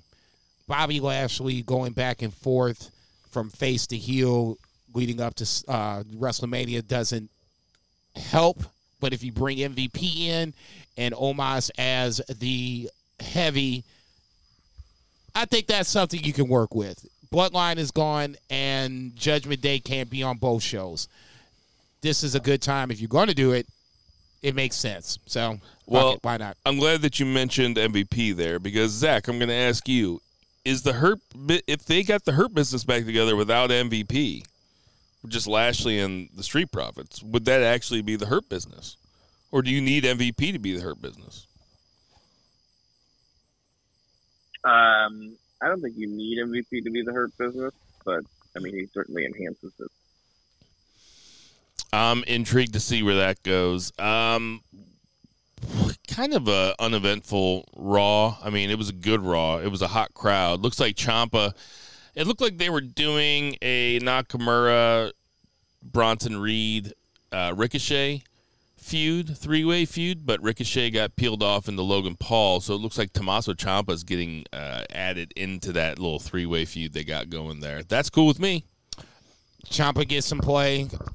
Nakamura heel turn. To me, it's more Bronson Reed and Ciampa are the two guys that I want to focus on. Between that, Nakamura is kind of what he is at this point. I think we saw his ceiling, and then now from this point, we kind of plug him in where needed. It makes sense now that you say that you peeled Ricochet away from this. You got to have a babyface. The babyface obviously being Ciampa. So at this point we'll see what happens. I just hate the fact that they call Bronson Reed Big Bronson Reed. Stevie Wonder can see Bronson Reed's big. I mean, come on, just fucking book him strong. That's all you really need to do. Zach. Yeah. Okay. So moving on, I guess we'll just go. Cody Brock, nothing. Gunther versus Riddle. Gunther put them away pretty easy. We had Kevin Owens and Sami Zayn versus Damian Priest and Dominic Mysterio in the main event for the belts. And, guys, this one was fun. Real fun. What you think of it, Zach? I'm sorry, my wife was talking to me. What was the main event that you're talking about? Kevin Owens and Sami Zayn versus Damian Priest and Dom. Oh, yeah. This is super fun.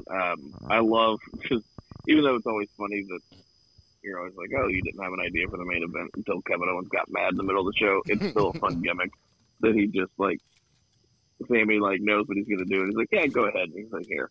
And he just hands him the microphone and he goes off. But, yeah, this was absolutely fun. I didn't expect them to win, but I did think, I was like, oh, well, eventually, I was like, this could be the people to take the titles off of them. Because, they've held them for, half a year. But I do like to defend them on TV because they're super over. They're great wrestlers, and it's nice to have some title matches on TV every now and then. Jason. I agree with you. Didn't expect them to win, but then I didn't expect Dom to win the title, the North American title the next night. I just expected, this to be more about KO and Sammy, just adding to their title legacy.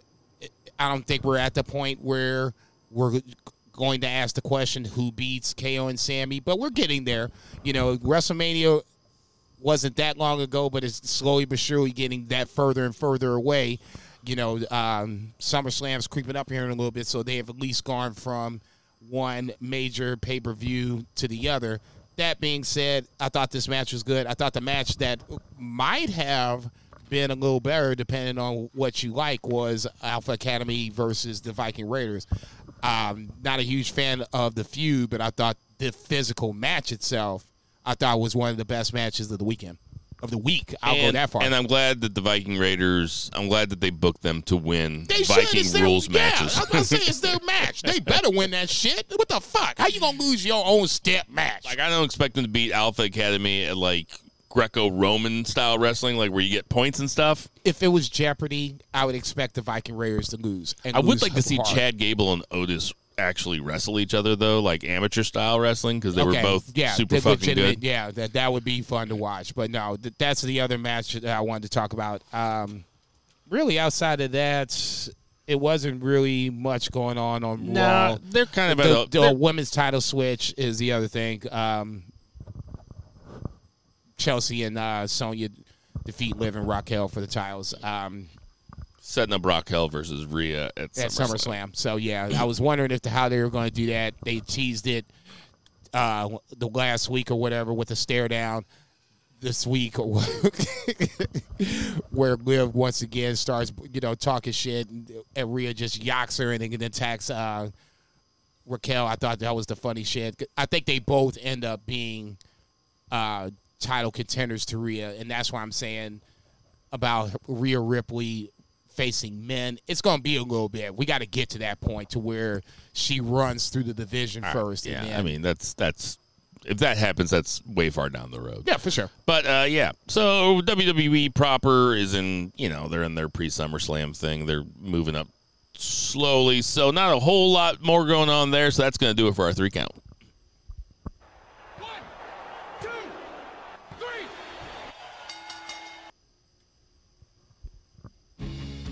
All right, we got some predictions. So the standings are Jason's in the lead right now with 30. Bill's got 28, and Zach's got 27. Still anybody's ball game.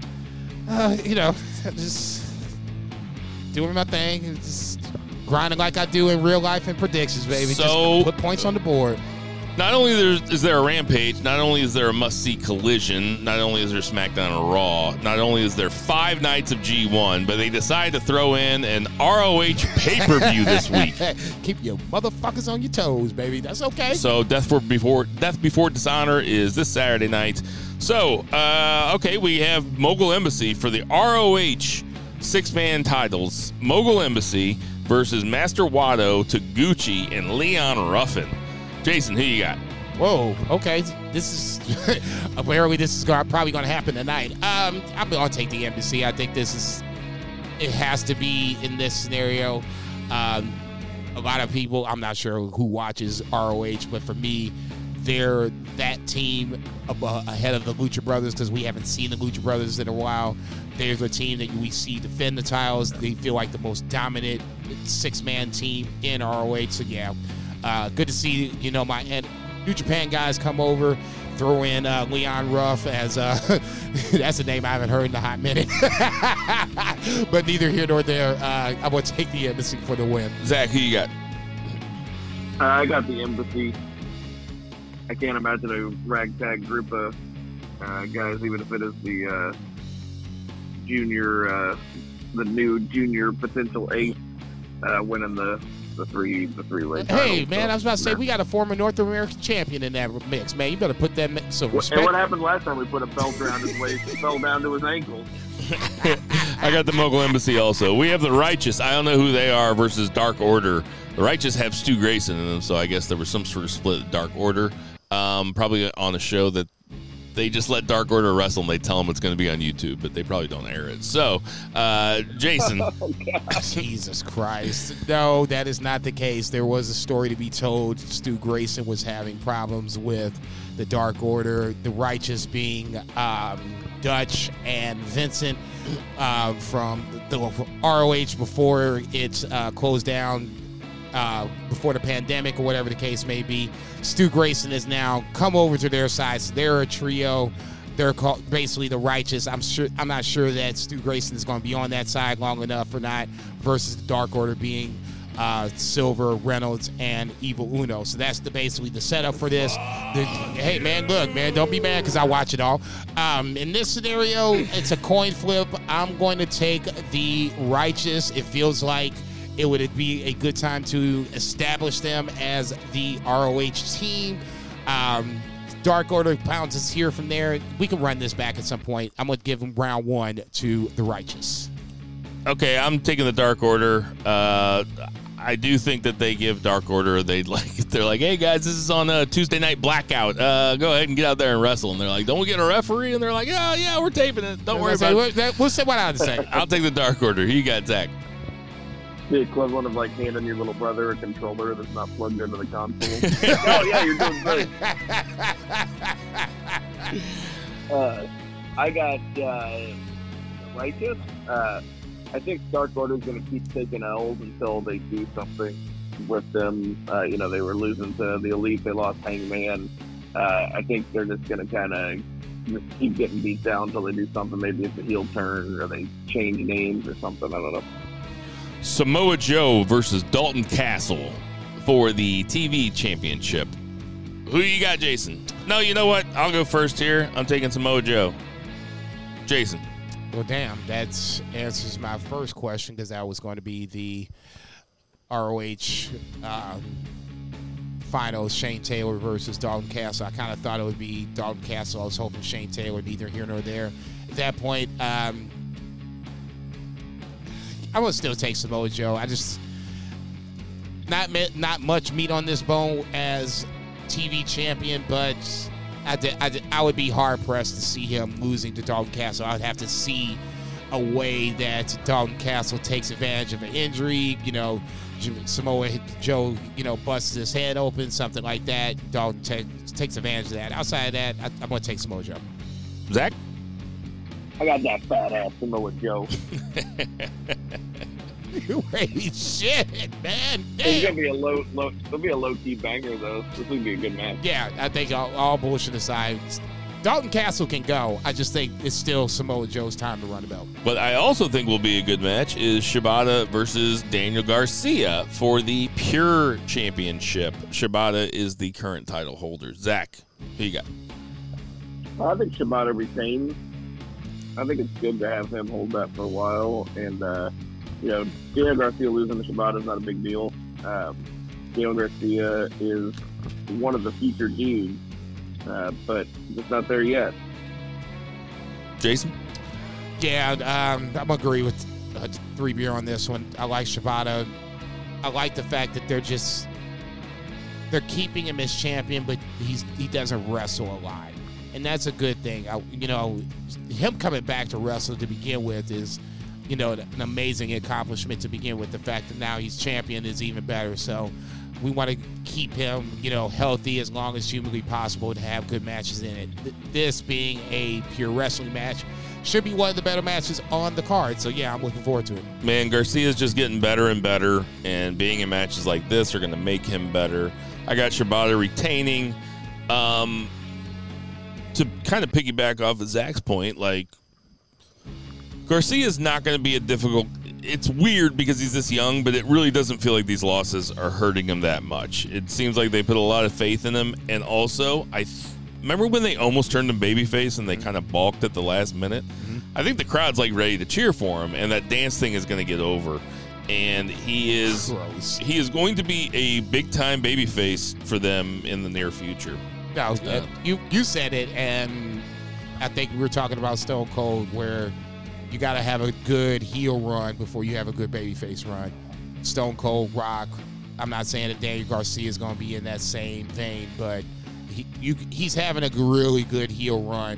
I would like to see him as a champion, mid-card champion, have him be a run with that, and then if you want to flip MJF. I think your boy Adam Cole, baby, might be the first to legitimately be someone that could take the title off of, but that's another story for another time. Okay, we have in a 4-way match for the ROH tag titles. So you're going to need to give me least to most. We have the current champions, Lucha Brothers versus The Kingdom versus Best Friends versus Aussie Open. Jason, you're up first. Son of a bitch. Let's go Best Friends, least likely. Kind of no direction, unfortunately, is what it is. Kingdom could sneak in, but I'm not going to do it. I'll go Kingdom 3, Aussie Open 2, because I think they're still arguably a tag team title contender of the year. If they win this, you really have a contention for that, but I'll stick to the guns. Conservatively, I'll go Lucha Brothers to retain the titles, but I think this should be a banger-ass match. I have Best Friends last. I have the Kingdom second to last. I have Lucha Brothers second to most. I have Aussie Open winning it here. Speaking of Teflon, the Lucha Brothers are fucking Teflon because everybody wants to watch them wrestle no matter what. I think, yeah, they're going to reward Aussie Open by putting some belts on them right away. So, yeah, I got Aussie Open. What do you got, Zach? I had the exact same as you, Bill, and yeah, this will probably be the best match of the night. Yeah, I think this is really I mean, we're marking all 4 down, but it's really who do you think's going to win, Lucha Brothers or Aussie Open? I mean, but so that makes sense. We have Athena versus Willow Nightingale for the ROH Women's Championship. I'll go first here. I'll